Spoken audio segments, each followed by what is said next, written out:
అందరికీ నమస్కారం. Welcome to the world United. ఇవాళ మనము థర్డ్ ఐ సర్జరీ గురించి తెలుసుకునే ప్రయత్నం చేద్దాం. అసలు ఈ థర్డ్ ఐ సర్జరీ ఏదైతే ఉందో, థర్డ్ ఐ ద్వారా డిఫరెంట్ ఎనర్జీ ఫీల్డ్స్ కనపడము, దాన్ని ఆరా అంటుంటాం. ఈ థర్డ్ ఐ అనేది ఏంటి అసలు? యాక్చువల్గా ఈ థర్డ్ ఐ సర్జరీ అనేది ఏంటి, ఎలా జరుగుతుంది? లోప్సాంగ్ జీవితంలో ఆయన ద్వారానే ఈ థర్డ్ ఐ సర్జరీ అనేది చాలా పాపులర్ అయిపోయింది. ఈ థర్డ్ ఐ సర్జరీ లాంటివి ఇంకేమైనా ప్రపంచంలో వేరే చోట్ల ఉన్నాయా? వీటి గురించి తెలుసుకునే ప్రయత్నం చేద్దాం. ఆఫ్రికాలో ట్రిపనేషన్ అనే ఒక పద్ధతి ఉంది. అలాగే సర్జరీ కాకుండా థర్డ్ ఐ యాక్టివేషన్ కోసం హిమాలయస్లో ఉన్న పద్ధతులు ఏంటి, ఆ హెర్మిట్ సెల్స్లో చేసే పద్ధతులు ఏంటి, ఈ 3 విధానాల గురించి మనం తెలుసుకునే ప్రయత్నం ఇవాళ ఈ వీడియో ద్వారా తెలుసుకుందాం. థర్డ్ ఐ సర్జరీ గురించి లోప్సాంగ్ గారి మాటల్లో ఎలాంటిదంటే, ఆయన మెడికల్ కాలేజ్ చక్పోరి అనే ఒక మెడికల్ కాలేజ్లో లాజా నగరం టిబెట్ కంట్రీలో ఉన్నప్పుడు రమారమి 1920-26 ఈ ప్రాంతంలో ఆయనకి థర్డ్ ఐ సర్జరీ జరిగింది. సో ఆయన ఒక దశలోకి వెళ్ళినప్పుడు, అంటే ఫస్ట్ స్టేజ్ ఆఫ్ లామాజరీ అంటే ఆశ్రమం లేదా స్కూల్ అని అంటాము, దాంట్లో ఆయన ఎంటర్ అయినప్పుడు ఆయనని చేలా అంటారు. ఆ తర్వాత next stage before writing the medical exam ట్రప్పా అంటారు. ఆ ట్రప్పా తర్వాత హీ బికమ్స్ ఎ లామా. ఆ లామా తర్వాత హీ బికమ్స్ యాబట్. సో ఇలా లామా అంటే టీచర్ పొజిషన్, ప్రీస్ట్ పొజిషన్ అనమాట, అంటే doctor come priest position. So ఆ స్టేజ్లో ఆయన గురుగారు అయినటువంటి లామా మింగార్ డోండప్ చెప్పారు, నీకు రేపు ఈవినింగ్ థర్డ్ ఐ సర్జరీ చేయబోతున్నాము, సన్సెట్ టైంకి అంతా అని రెడీగా ఉండమని చెప్పేసి, రిలాక్స్గా ఉండమని చెప్పేసి చెప్పారు. సో అయితే పెయిన్ఫుల్గా ఉంటుంది, ముందుగానే మెంటల్గా ప్రిపేర్ అవ్వు, ఎందుకంటే నువ్వు మెంటల్గా ప్రిపేర్ కాకపోతే సడన్గా షాక్ లాగా ఉంటుంది, అప్పుడు సర్జరీ కొంచెం డిఫికల్ట్గా అయ్యే పరిస్థితి ఉంటుంది. ఎందుకంటే ఆ టైంలో అనస్థీషియా లాంటిది ఏమి ఉండదు, మత్తు మందు లాంటివి ఏం లేకుండా డైరెక్ట్గా బ్రెయిన్ లోపల ఇన్స్ట్రుమెంట్స్ పాస్ చేసి సర్జరీ చేయడం అనేది చాలా బ్లైండ్ టెక్నిక్స్ అవి, అంటే ఓపెన్గా కంటితో చూస్తూ చేస్తున్న ఆపరేషన్ కాదు.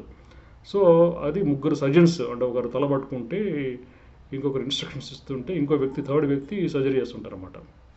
ఒక హెర్బల్ సొల్యూషన్ ఆయన నుదురు మీద బాగా క్లీన్గా చేసి ఆ రోజు సన్సెట్ టైంకి ఒక ఆస్ట్రాలజికల్ టైం సెలెక్ట్ చేసుకొని ఆయన పడుకోబెట్టేసి ఒక సిల్వర్ నీడిల్ను ఫస్ట్ మార్క్ చేసుకొని, ఆ మార్క్ చేసిన తర్వాత ఒక sharp wooden stick, very sharp, ఎందుకంటే ఎంత షార్ప్ అంటే ఈ కపాలాన్ని కూడా తొలచగలిగేంత షార్ప్నెస్ ఉన్న వుడన్ స్టిక్, వుడన్ నీడిల్ని తీసుకొని వాళ్ళు స్ట్రైట్గా కూర్చేశారు ఒక సెకండ్లో.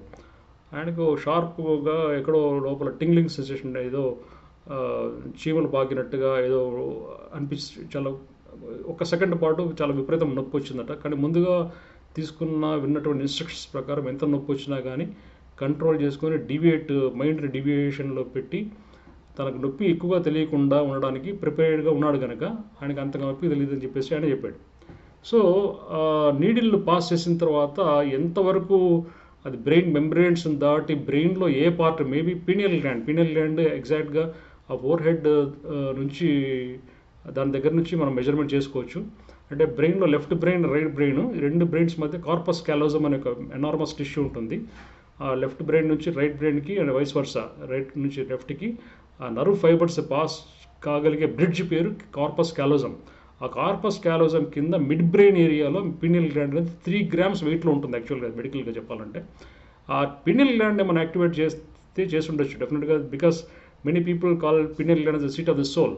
ఆ సీట్ ఆఫ్ ది సోల్ని వీళ్ళు ఆ నీడిల్ లాంటి పరికరంతో మ్యానిపులేట్ చేసి చాలా షార్ప్గా దాన్ని విత్డ్రా చేసేసిన తర్వాత ఆయనకు బ్లైండ్ ఫోల్డ్గా ఒక రూమ్లో పెట్టేశారట, చీకటి గదిలో పెట్టేసిన తర్వాత 4th డే లేకపోతే 1 week ప్రాంతంలో మెల్లిగా ఒక రే ఆఫ్ సన్లైట్ మాత్రమే పాస్ చేయగలిగేంత హోల్ పైనుంచి పాస్ చేసి అతన్ని ఆ డార్క్నెస్ నుంచి మెల్లిగా వెలుతురు బాగా వచ్చేటువంటి ప్రదేశంగా ట్రాన్సిషన్ జోన్లోకి తీసుకెళ్తూ నార్మల్ స్థాయికి తీసుకొచ్చారంట. అంటే స్లోగా ఒకసారిగా బ్రైట్ లైట్లోకి ఆయన ఎక్స్పోజ్ కాకుండా మెల్లిగా కొద్దిగా వెలుతురు పెంచుకుంటూ చీకటి నుంచి నార్మల్ లైటింగ్లోకి తీసుకొచ్చారు. అప్పుడు అండ్ సడన్గా మనిషి ఆకారాన్ని కలర్ఫుల్గా చూడడం మొదలుపెట్టాడు. అంటే ఫిజికల్ బాడీ తర్వాత ఎథరిక్ బాడీ తర్వాత ఆరా, ఎనర్జీ ఫీల్డ్.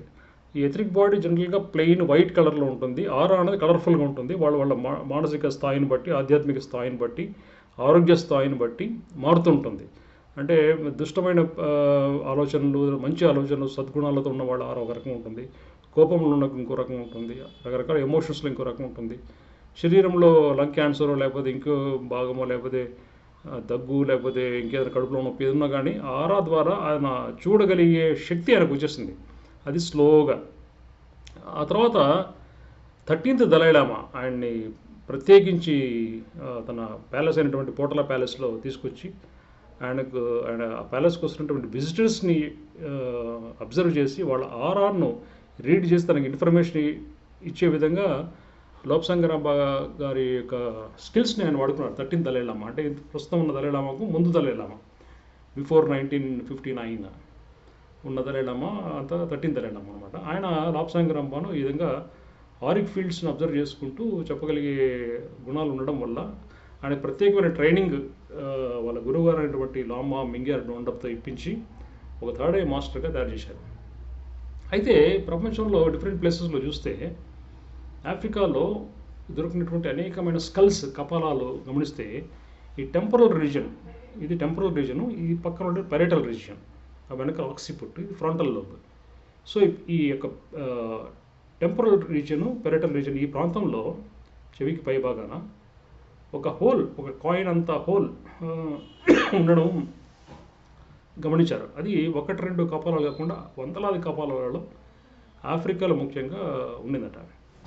దాని తర్వాత నిదానంగా వాళ్ళు స్టడీ చేసిన తర్వాత ఏంటంటే కొంతమంది ప్రీస్ట్, అంటే ఈజిప్ట్లో ఉన్నటువంటి పిరమిడ్స్ దగ్గర ఉన్న ప్రీస్ట్లు కానీ లేకపోతే ఈ మెడికల్ ఫీల్డ్లో పనిచేసినటువంటి యొక్క ఆచార్యులు కానివ్వండి, వాళ్ళలో ఈ కపాలాన్ని తొలగించారు. వాళ్ళు ఫిజికల్గా తొలగించిన తర్వాత ఏమవుతుంది, చర్మము తర్వాత కపాలం లేకుండా డైరెక్ట్గా బ్రెయిన్ మెంబ్రెయిన్స్, బ్రెయిన్ మాత్రం ఎక్స్పోజ్ అవుతుంది. అంటే సౌండ్స్ కానీ ఏదైనా ఉన్నప్పుడు ఆ బ్రెయిన్ కపాలం లేకుండా ఉండడం వల్ల ఆ తరంగాలు డైరెక్ట్గా బ్రెయిన్కు తాకి వాళ్ళ వినికిడి శక్తి కానీ, అర్థం చేసుకునే శక్తి కానీ, లేకపోతే ఆ వైబ్రేషన్స్ని బట్టి కొన్ని ఫైండింగ్స్ను గుర్తించగలిగే కెపాసిటీ వస్తుందని చెప్పేసి వాళ్ళు నమ్మారు, ఆ ప్రాక్టీస్ చేశారు కూడా. అట్లా వందలాది మందికి అక్కడ ప్రీస్ట్లకు ఆ ట్రిపినేషన్ అంటారు దాన్ని, ఆ ట్రిపినేషన్ టెక్నిక్ ద్వారా ఈ కపాలాన్ని తొలగించి ఈ వైబ్రేషన్స్ ద్వారా ఇన్ఫర్మేషన్ తీసుకునే టెక్నిక్స్ను, ఇది ఒకలాంటి థర్డ్ ఐ సర్జరీ లాంటిదే, బట్ ఇన్ డిఫరెంట్ వే. అయితే అది కాకుండా ఆరాస్ను స్టడీ చేసే భాగంగా తర్వాత ఎనర్జీ ఫీల్డ్స్ని అత్యద్భుతంగా స్టడీ చేయడానికి హిమాలయస్ ఒక విధానం కూడా ఉండేది. అది చాలామంది యోగులు చెప్పారు, ముఖ్యంగా స్వామి రామ కూడా చెప్పారు.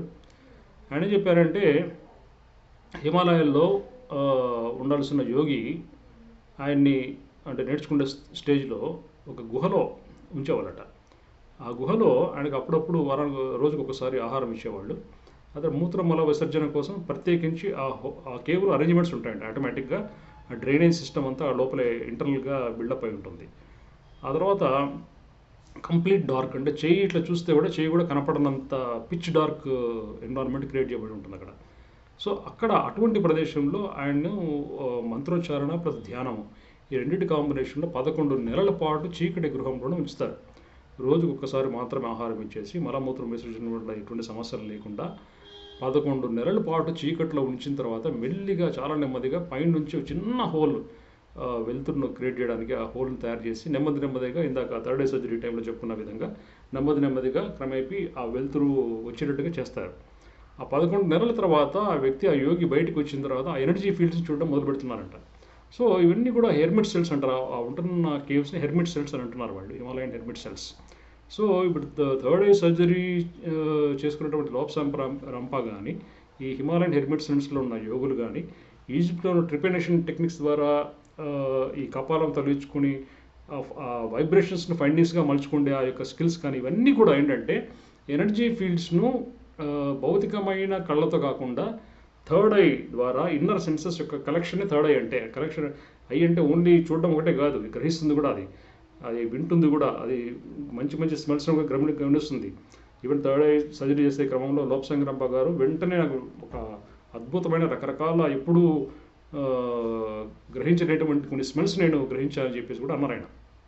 సో ఇవన్నీ కూడా అంటే కలెక్టివ్గా ఇన్నర్ సెన్సెస్ యొక్క అమాల్గమే, కలయికనే థర్డ్ ఐ అంటే. It is not just eye, it is a mix of all inner senses put together is called as third I.